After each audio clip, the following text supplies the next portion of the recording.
Pemirsa, perkara dugaan korupsi pengelolaan kuota haji menjadi salah satu isu strategis dalam penegakan hukum sektor pelayanan publik. Kasus ini tidak hanya menyentuh aspek kebijakan dan tata kelola negara, melainkan juga berdampak langsung terhadap akses dan keadilan bagi jamaah. Kita akan menelusuri secara runut proses penanganan perkara, mulai dari penyelidikan, penetapan tersangka, hingga perkiraan kerugian negara dan apa implikasi hukumnya dalam slide-slide selanjutnya. Pemirsa, penanganan perkara dugaan korupsi pengelolaan kuota haji tahun 2024 oleh KPK dimulai sejak pertengahan tahun 2024.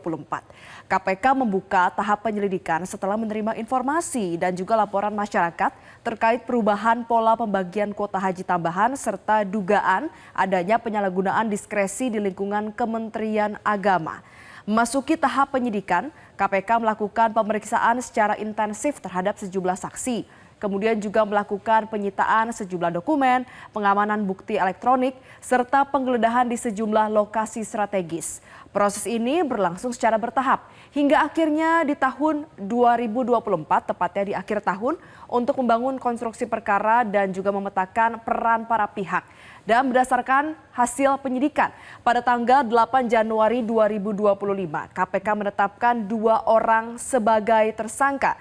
Kedua orang tersangka ini adalah yang pertama mantan Menteri Agama Yakut Khalil Qumas, akrab disapa dengan Gus Yakut, dan juga Isfa Abidal Aziz, mantan staf khusus Menteri Agama alias Gus Alex. Juru bicara KPK Budi Prasetyo menyatakan bahwa penetapan status tersangka dilakukan setelah penyidik ini memiliki bukti permulaan yang cukup. Tentu ini sesuai pemirsa dengan ketentuan dalam pasal 184 KUHP, yaitu pemenuhan minimal 2 alat bukti yang sah sebagai syarat penetapan tersangka. Lalu bukti itu berupa apa saja? Bisa meliputi keterangan saksi, dokumen administratif, bukti digital, serta temuan hasil penggeledahan, di mana seluruh materi pembuktian ini sudah diverifikasi sehingga ada perubahan status dari barang bukti menjadi alat bukti dan pastinya juga sudah disetujui secara kolektif oleh pimpinan KPK. Kita beralih ke slide selanjutnya, pemirsa. Saatnya kita akan mengulas kira-kira apa saja sih yang menjadi peran dari masing-masing tersangka, baik Gus Yakut maupun Gus Alex dalam kasus korupsi kuota haji. Tapi sebelumnya saya akan memaparkan bagaimana background latar belakang dari kasus ini. Jadi perkara ini berawal dari adanya kebijakan pembagian kuota haji tambahan sebanyak 20.000 jemaah yang diperoleh Indonesia di era Presiden Joko Widodo dari pemerintahan Arab Saudi untuk menurunkan masa tunggu jemaah reguler. Setelah penambahan, total kuota haji tahun 2024 menjadi 241.000 jemaah. Sebelumnya hanya 221.000 jemaah. Nah, secara normatif Undang-Undang mengatur komposisi kuota haji sebanyak 92 sampai 93% untuk jemaah reguler dan maksimal 8% untuk haji khusus. Disinilah Gus Yakut mulai berperan. Menurut PLT Deputi Penindakan dan Eksekusi KPK Asep Guntur Rahayu, komposisi kuota haji tambahan yang semula 92% untuk jemaah reguler, 8% untuk jemaah haji khusus justru dibagi sama rata menjadi 50-50, masing-masing 10.000 untuk reguler dan 10.000 untuk khusus, dan ini menyimpang dari ketentuan yang berlaku.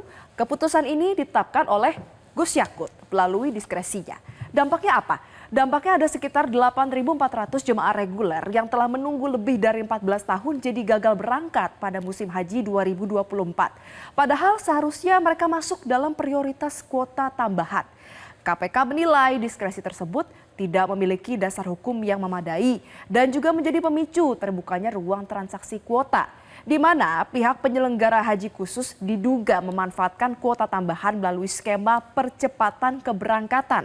Tercatat, tarif untuk percepatan ini berkisar antara 2.400 hingga 7.000 dolar Amerika Serikat per jamaah, dan ini di luar biaya resmi. Sementara apa peran dari Gus Alex? Peran dari Gus Alex disebut KPK ini turut terlibat dalam proses pembagian kuota tambahan. Jadi sebagai mantan staf khusus dari Gus Yakut, Gus Alex jelas punya akses terhadap proses koordinasi dan juga implementasi kebijakan. Dan untuk itu Gus Alex diduga berperan sebagai simpul penghubung antara pengambil kebijakan dan juga pihak pelaku usaha. Tidak hanya itu saja pemirsa, karena penyidik juga menemukan indikasi ada aliran dana, aliran uang yang berasal dari praktik transaksi kuota dengan pihak travel haji khusus. Makanya ini juga yang masih terus ditelusuri. Kita beralih ke slide selanjutnya. Meski memang KPK sudah menetapkan 2 tersangka, namun hingga saat ini Badan Pemeriksa Keuangan masih melakukan proses kalkulasi untuk menetapkan besaran kerugian keuangan negara dalam perkara dugaan korupsi pengelolaan kuota haji tahun 2024. Juru bicara KPK menyatakan BPK masih melakukan pemeriksaan lanjutan, baik itu melalui pengujian dokumen, analisis transaksi, serta pendalaman terhadap barang bukti yang telah disita oleh penyidik. Tentunya hasil dari kalkulasi ini akan diumumkan setelah seluruh data terintegrasi dan juga berhasil diverifikasi. Meskipun demikian, pada tanggal 11 Agustus 2025, BPK telah menyampaikan perhitungan awal yang menunjukkan kalau ada potensi kerugian negara melampaui 1 triliun rupiah. Perlu dicatat ya pemirsa, angka ini masih bersifat sementara dan bisa berubah seiring penyempurnaan audit. Nah, dan sebenarnya delik kerugian keuangan negara ini dipandang cukup kontroversial loh di kalangan masyarakat. Karena sebagian pihak menilai biaya haji ini kan bersumber dari dana jamaah, sehingga masih dipertanyakan kualifikasi kerugian negaranya. Tapi sudah ada jawaban dari KPK terkait dengan hal tersebut. KPK menyatakan kalau kuota haji tambahan merupakan hak negara yang diberikan oleh pemerintah Arab Saudi kepada pemerintah Indonesia dan bukan kepada individu maupun badan usaha. Oleh karena itu, setiap penyimpangan dalam pengelolaan dan distribusi kuota termasuk dalam ruang lingkup keuangan negara. Kesalahan dalam penetapan proporsi kuota tidak hanya berpotensi menimbulkan kerugian finansial, melainkan juga kerugian ekonomi dan administratif negara, termasuk hilangnya manfaat kebijakan publik yang seharusnya bisa dinikmati jemaah reguler dalam rangka pemangkasan masa tunggu. Kemudian juga dalam konstruksi kerugian, pemerintah ini tidak hanya menghitung nilai uang yang diduga mengalir secara sah, tetapi juga distorsi atas tujuan kebijakan penambahan kuota itu sendiri.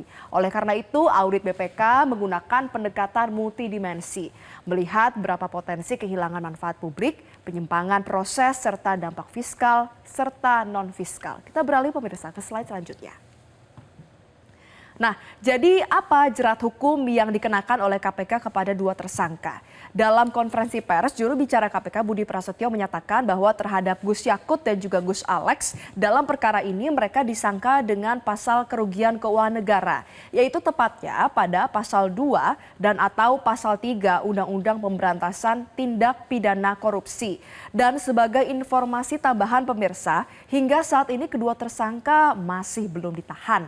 KPK menyatakan penahanan baru akan dilakukan sesuai dengan kebutuhan penyidikan. Kita beralih ke slide selanjutnya pemirsa. Yang pastinya dinanti-nantikan adalah kira-kira apa ya yang menjadi respons dari Gus Yakut atas penetapan tersangka ini. Sama-sama kita baca. Jadi ini disampaikan oleh Yakut Kolil Kumas dalam sebuah YouTube @ruangpublikidn.